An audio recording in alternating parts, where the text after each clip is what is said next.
Guys, একটা দুঃখের কথা শেয়ার করি আর কি। আহ, আসলে জীবনের এমন একটা পর্যায়ে এসে পৌঁছেছি।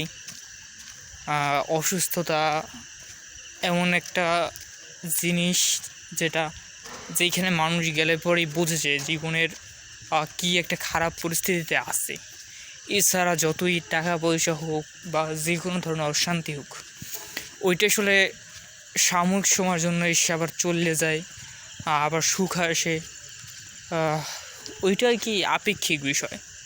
কিন্তু অসুস্থতা একবার যদি কোনো রকম গ্রাস করে ভয়ঙ্কর কিছু, তাহলে তার সেই ব্যক্তিরা বুঝে এবং তার জীবনটাই কাটে একটা অস্বস্তিতে, একটা কী বলবো, আপনাদের খারাপ লাগে বা যে কোনো খারাপ পরিস্থিতি, ওইটা সবসময় খারাপ পরিস্থিতি চলতেই থাকে। তো আমি এখন নামাজ পড়ে ফিরতেছি। নামাজ পড়ে বলতে তারাবি তো চলতেছে, মাত্র 2 রাকাত পড়লাম আর কি। তো আসলে আপনাকে শো অফ করতেছি না, আর 2 রাকাত পড়ে শো অফ করা তো কিছু নাই। যে জিনিসটা ভাবতেছি যে জীবনে 2 রাকাত নামাজ পড়ে ফিরতে হবে মসজিদ দিয়া, এইটা আমি চিন্তা করি নাই। যেদিন হইতে বুঝছি, ভালো হয়েছি, মানে 2021 সালের পর থেকে সবসময় চেষ্টা করছি পূর্ণাঙ্গভাবে নামাজ পড়া বা যাই হোক দিন পালন করা।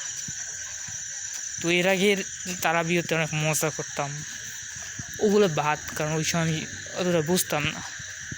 তো এখন আবার এমন একটা জিনিস বা এমন একটা সমস্যা গ্রাস করছে, যার কারণে এখন চাইলেও আপনি যদি অসুস্থ থাকেন তাহলে বুঝবেন যে আসলে চাইলেও আপনি অনেক কিছু করতে পারবেন না। এই যে ধরেন এখন আমি যদি চাইলেও কিন্তু আমি 20 রাকাত তারাবি পড়তে পারবো না। আমি 2-4 রাকাত পড়ার পরে একটু স্পিডে ব্যথা করতেছি আর কি, ঠিক আছে। তারপর ধরেন জুমার নামাজে সাপোর্ট বা আসলে কিছু সময় বসে থাকা লাগে। তো আমার এমন একটা পর্যায় হয়েছে যে পিঠে কোনো কিছু সাপোর্ট, মানে আসন দিয়ে বসা যায় না, ওইটা এখন আর পারি না। মানে পিঠের পিছনে যদি কোনো কিছু সাপোর্ট থাকে তাহলে বসে থাকতে পারি, আর নাহলে পিঠ পুরো যায় গিয়া দাঁড়াই থাকা। কিছুক্ষণ হাঁটার পরে মানে পুরো পিঠ ব্যথা করে, বোঝা যায় এখন একটু শুই, একটু ঘুমাই, ঠিক আছে। তো সুস্থতা এমন একটা জিনিস যে অসুস্থ অবস্থায় টের পাওয়া যায় আসলে জিনিসটা কি। আর নাইলে ধরেন আমি এখন বাড়ি ফিরতাম, মনে হয় না, হয়তো না, আর ইবাদত করা হোক বা জীবনের শান্তির জন্য চলা হোক, যাই হোক, জীবনের প্রয়োজন মূলত থাকে সুস্থতা। আর এইটা থাকার পরে আপনি যত অশান্তি থাকেন, ওইটা দিয়ে একটা সময় কাটাইয়া উঠবেনি, কিন্তু একটা গুরুতর অসুস্থতা থেকে হয়তো মৃত্যুর আগে আর পারবেন না।